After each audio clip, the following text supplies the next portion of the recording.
Karo Bapa Susilo nindakan sarati kalih kang garwa mila ibu lasahipun keparengaken anggarepini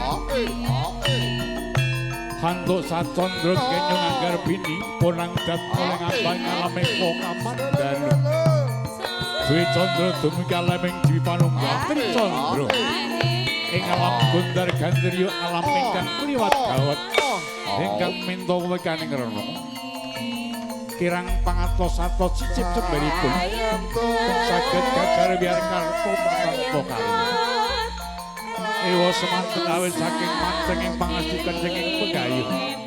saged lestari gyang ampeng alam catur hanggo jati ulagang ninggo garba dianan saking saring pratiwi bani banyu kelawan banyu cangkep catur rondo piringan gono bau